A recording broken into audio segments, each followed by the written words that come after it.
Hello Learn and Upturn family, warm welcome to the channel. In our today's video we will talk about B.Ed और NET which is more better.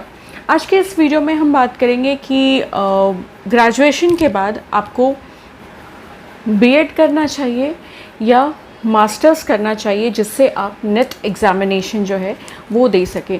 दोनों जो platforms हैं वो आपको government job दिलाने में help करती हैं। तो आज के इस कंप्लीट वीडियो में मैं आपको डिटेल्ड में एक एक चीज़ें माइन्यूटली बताऊंगी कि आप B.Ed करते हैं तो आपके पास क्या सारी अपॉर्चुनिटीज़ होती हैं, या अगर आप नेट क्लियर करना चाहते हैं तो उसके लिए आपको क्या सारी कोर्सेज करनी होती हैं और किस में आपको ज़्यादा फ़ायदा है। तो B.Ed जो है वो एक टीचर्स ट्रेनिंग है जहाँ पर टीचर्स को ट्रेन किया जाता है, तैयार किया जाता है फॉर फ्यूचर। B.Ed करने के बाद आप स्कूल टीचर्स, जो गवर्नमेंट स्कूल टीचर्स और प्राइवेट स्कूल टीचर्स होते हैं, उनके लिए आप अप्लाई कर सकते हैं। और नेट जो होता है वो आप तब कर सकते हैं जब आप मास्टर्स हो यानी कि पोस्ट ग्रेजुएट हो। नेट करके आप कॉलेज में लेक्चरर्स, प्रोफेसर्स, असिस्टेंट प्रोफेसर्स बन सकते हो। आई थिंक ये चीज़ आपको क्लियर हो गई होगी कि B.Ed के बाद आप स्कूल टीचर में, यानी कि आप B.Ed के बाद +2 तक पढ़ा सकते हैं। अगर आपने ग्रेजुएशन के बाद B.Ed किया तो उसके बाद आप +2 तक पढ़ा सकते हैं। और अगर आपका एम कॉलेज टीचर बनना है, लाइक प्रेस्टिजियस कॉलेज में लेक्चरर, प्रोफेसर बनना है, तो उसके लिए आपको मास्टर्स करके नेट एग्ज़ामिनेशन देना पड़ेगा। नेट एग्ज़ामिनेशन जो है वो उसको देने के बाद आप, अगर आपने क्वालिफाई किया नेट JRF जो होता है, तो आप कॉलेज में गवर्नमेंट टीचर बन सकते हैं। और B.Ed की बात मैं साथ साथ इसलिए कर रही हूँ क्योंकि B.Ed एक ऐसा कोर्स है जिसको करने के बाद आपका जो स्कोप है गवर्नमेंट स्कूल टीचर्स का, स्कूल टीचर मैं बोल रही हूँ यहाँ पे, स्कूल टीचर्स का वो खुल जाता है। आप किसी भी तरह के टीचर्स एलिजिबिलिटी टेस्ट, चाहे वो सेंट्रल लेवल पे हो या स्टेट लेवल पे हो, जो टेट एग्ज़ामिनेशन होते हैं वो आप दे सकते हैं, जिससे आपकी जो अपॉइंटमेंट है वो गवर्नमेंट स्कूल्स में के लिए खुल जाती है। अगर आपने वो teachers eligibility test exams qualify किया तो आप गवर्नमेंट स्कूल के टीचर बन सकते हैं, ठीक है। और अगर आपने नेट क्वालिफाई किया तो आप गवर्नमेंट कॉलेज के या यूनिवर्सिटी के टीचर बन सकते हैं। डिफरेंस सिर्फ इतना है कि B.Ed करके आप स्कूल्स का जो स्कोप है वो आपके लिए खुलता है, और नेट करके आप कॉलेज वाला जो स्कोप है वो आपके लिए खुलता है। B.Ed करने के बाद आप डेफिनेटली मास्टर्स कर सकते हैं, या अगर आप मास्टर्स हैं उसके बाद भी B.Ed कर सकते हैं। इसमें एज सच कोई इशू नहीं है। अब हम देखेंगे कि सबसे फास्ट आप जो जॉब क्राइटेरिया है वो किसका है। तो मैं अगर एक्सपीरियंस वाइज बताऊं तो B.Ed करके आपको जॉब चांसेस मिलने का जो क्राइटेरिया है वो बहुत ज़्यादा बढ़ जाता है, क्योंकि गवर्नमेंट एग्ज़ाम का तो स्कोप आपके लिए खुल ही जाता है। साथ ही साथ जो बल्क ऑफ प्राइवेट स्कूल्स हैं, लाइक एजुकेशन सेक्टर जो है वो आज के टाइम पे हाईली इन्वेस्टेड सेक्टर है। बहुत सारे जो स्कूल प्रोजेक्ट्स हैं, आइडियाज़ हैं, वो उभर कर सामने आ रहे हैं। तो बहुत सारे स्कूल्स को टीचर्स की ज़रूरत है। तो गवर्नमेंट टीचर तो आप बन ही सकते हैं तुरंत B.Ed करके, टेट देकर, जैसा कि मैंने बताया नेशनल और स्टेट लेवल, सेंट्रल और स्टेट लेवल पे। साथ ही साथ जैसे ही आपने B.Ed ख़त्म किया आप तुरंत प्राइवेट स्कूल्स में भी अप्लाई कर सकते हैं, एंड देन उस टाइम पे आप कॉरेस्पॉन्डिंग से भी मास्टर्स कर सकते हैं, ठीक है। अगर आपको आगे मास्टर्स भी करना है, पोस्ट ग्रेजुएशन भी करना है, लाइक आप दोनों स्कोप अपना खुला रखना चाहते हैं, आप गवर्नमेंट स्कूल टीचर बनने का स्कोप भी खुला रखना चाहते हैं और आप गवर्नमेंट कॉलेज टीचर बनने का भी स्कोप खुला रखना चाहते हैं, ठीक है, ओपन रखना चाहते हैं, तो आपने ग्रेजुएशन के बाद B.Ed करा। B.Ed करने के बाद तुरंत से आपने जो प्राइवेट स्कूल्स है वहाँ पर अप्लाई कर दिया, and then side by side आप कॉरेस्पॉन्डिंग से, ओपन कोर्स से मास्टर्स कर रहे हो। तो इन दैट केस क्या होगा कि अगर गवर्नमेंट स्कूल टीचर्स की वैकेंसी आती है तो आप वहाँ पर भी तुरंत डाल सकते हो। एक तो फर्स्ट बेनिफिट ये हुई कि आप B.Ed के बाद तुरंत एम्प्लॉयड हो गए, जॉब अपॉर्चुनिटीज़ ज़्यादा है, ठीक है, आप एम्प्लॉयड भी हो गए, साथ साथ गवर्नमेंट टीचर्स की जो वैकेंसी आ रही है उसको भी आप दे रहे हो, और साइड बाय साइड आपने ओपन कोर्स के थ्रू मास्टर्स भी कर लिया। तो जब आपने मास्टर्स कर लिया तो आप नेट भी दे सकते हो, नेशनल एलिजिबिलिटी टेस्ट जो होती है, जिसके थ्रू आप लेक्चरर बन सकते हो, तो आपका वो भी स्कोप ओपन हो जाता है कि आप नेट की एग्जामिनेशन को भी आराम से दे सकते हो। तो आपके पास दो गवर्नमेंट पोस्ट के लिए, एक स्कूल के लिए और एक कॉलेज के लिए या यूनिवर्सिटी के लिए आपका जो हॉरिजन है वो खुल जाता है, जो स्कोप है वो खुल जाता है। अब हम बात करेंगे ऐसे लोगों के बारे में जो कॉलेज में नहीं पढ़ाना चाहते, सिर्फ स्कूल्स में पढ़ाना चाहते हैं, स्कूल टीचर बनना चाहते हैं, चाहे वो गवर्नमेंट हो या प्राइवेट हो। तो आपके लिए बेस्ट ये होगा कि आप बीएड कर लीजिए।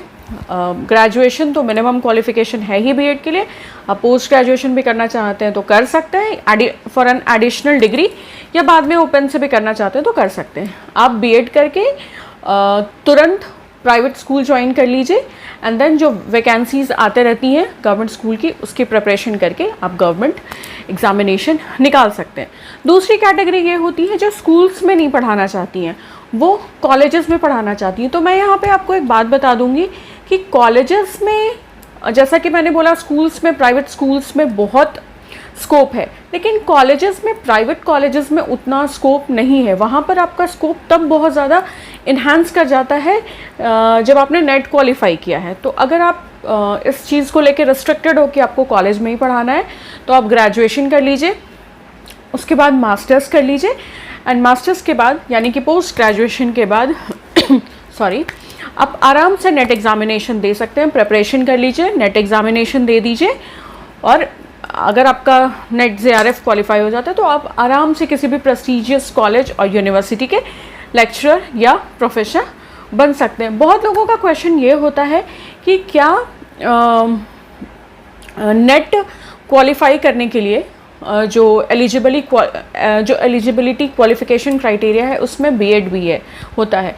तो इसका आंसर है नहीं। नेट एग्ज़ाम में बैठने के लिए आप सिर्फ पोस्ट ग्रेजुएट होने चाहिए, graduation and then post graduation. तो उस बेसिस पे, पोस्ट ग्रेजुएशन के बेसिस पे आप मास्टर्स नेट एग्जामिनेशन में बैठ सकते हैं। बीएड कंपल्शन नहीं है उसके लिए। उसी तरीके से जो स्टेट लेवल और सेंट्रल लेवल के स्कूल्स वाले एग्ज़ाम हैं, उसके लिए भी मास्टर्स ज़रूरी नहीं है। हाँ, अगर आप पीजीटी टीचर बनना चाहते हैं, पीजीटी का अगर आप फॉर्म भरें यानी कि पोस्ट ग्रेजुएट टीचर्स, तो जैसा कि नाम में ही मेंशन है, उसके लिए आप मास्टर्स होने चाहिए। ऑल इन ऑल हम लोग कह सकते हैं कि बीएड के बाद जो करियर अपॉर्चुनिटीज़ हैं, जो अर्ली करियर अपॉर्चुनिटीज़ हैं, वो बहुत ज़्यादा है बीएड के बाद। मास्टर्स के बाद आपकी करियर अपॉर्चुनिटी तब ज़्यादा होती है जब आपने नेट एग्ज़ामिनेशन, जो नेट एलिजिबिलिटी है, वो एग्ज़ामिनेशन आपने क्वालिफाई किया, तो फिर आपके पास स्कोप ज़्यादा है।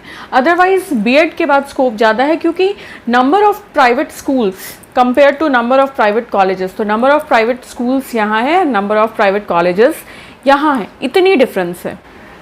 साथ ही साथ बीएड करने के बाद अगर आप एडमिनिस्ट्रेटिव सेक्टर में, या आप प्रिंसिपल या वाइस प्रिंसिपल, इस तरह की चीज़ों में, पोस्ट में अगर आपको बहुत ज़्यादा इंटरेस्ट है, तो आप बीएड के बाद एमएड कर सकते हैं, जिसके बाद आप एमएड के बाद आपका ये स्कोप खुल सकता है कि आप बीएड कॉलेजेस में पढ़ा सकते हैं, और साथ ही साथ बीएड कॉलेजेस के प्रिंसिपल और वाइस प्रिंसिपल भी, यानी कि एडमिनिस्ट्रेशन वाली जो पोस्ट है, वो भी होल्ड कर सकते हैं। तो बहुत सारी क्वेश्चन ये आती है कि which one is better, BEd करना बेटर होता है, बीएड के बाद वो गवर्नमेंट स्कूल टीचर बनना बेटर होता है, या नेट के बाद वो गवर्नमेंट कॉलेज टीचर बनना बेटर होता है। तो ये कम्प्लीटली आपके ऊपर है कि आपकी क्या चॉइस है, ठीक है। अगर आप स्कूल तक में पढ़ाना चाहते हैं, लाइक क्लास 12 तक पढ़ाना चाहते हैं, वो आपका एम्बिशन है, तो आप बीएड कर लीजिए। उसके बाद अगर आप गवर्नमेंट स्कूल की तरफ जाना चाहते हैं, तो एग्ज़ामिनेशंस जो आते हैं, फॉर्म डालिए एंड एग्ज़ाम के लिए प्रिपेयर कीजिए, एग्ज़ाम दीजिए जो टेट वगैरह होते हैं। और इन द मीन वाइल अगर आप तुरंत जॉब ग्रैब करना चाहते हैं तो प्राइवेट स्कूल में ज्वाइन कर सकते हैं।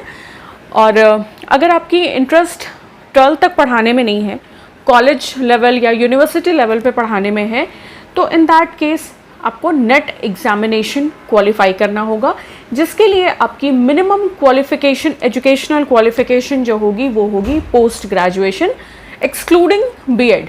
बीएड की वहाँ कोई रिक्वायरमेंट नहीं है, आपने ग्रेजुएशन किया एंड मास्टर्स किया, देन आप वो नेट एग्जामिनेशन में बैठ के जेआरएफ निकाल सकते हैं, जूनियर रिसर्च फेलोशिप। तो आपका वो कॉलेज वाला जो स्कोप है वो ओपन हो जाएगा। ये कम्प्लीटली आपके ऊपर डिपेंड करता है कि आप किस सेक्टर में जाना चाहते हैं। स्कूल सेक्टर में जाना चाहते हैं, पीजीटी तक पढ़ाना चाहते हैं, टीजीटी पीजीटी को पढ़ाना चाहते हैं, या हायर सेक्शन में ग्रेजुएट पोस्ट ग्रेड को पढ़ाना चाहते हैं। ये कम्प्लीटली आपकी चॉइस के ऊपर है। और अर्ली जॉब अपॉर्चुनिटी, जैसा मैंने पहले भी बोला, उसकी बात करी जाए तो वो स्कूल्स पे ज़्यादा है, because number of schools as compare to number of colleges ज़्यादा होते हैं, ठीक है। तो वो ज़्यादा इन्वेस्टेड सेक्टर है। आई होप मेरी आज की वीडियो से आपको जो बेसिक डिफरेंस है स्कूल लेवल और कॉलेज लेवल पे, उसमें जो डिफरेंस है वो समझ में आई होगी। आपको साथ ही साथ ये भी पता चला होगा कि गवर्नमेंट स्कूल टीचर बनने के लिए कौन सा एग्जामिनेशन निकालना पड़ता है, क्या कोर्स करना पड़ता है, या कॉलेज टीचर या यूनिवर्सिटी टीचर बनने के लिए कौन सा कोर्स करना पड़ता है एंड कौन सा एग्जामिनेशन निकालना पड़ता है। If you find my today's video helpful and informative, then kindly subscribe to my channel learn and upturn. Also like and comment on my videos, and you can share this video easily with your friends and family. अगर आपको किसी भी और content पे video चाहिए, किसी भी demanded topic पे आपको वीडियो चाहिए, तो आप मुझे कमेंट सेक्शन में बता सकते हैं। मैं डेफिनेटली आपकी रिक्वेस्ट को कंसिडर करूँगी और उस टॉपिक पे वीडियो लाने की कोशिश करूँगी. And if you have any doubts and queries regarding my video, you can write down in the comment section below. I reply to each and every comment written down there. Thank you so much. Take care and bye-bye.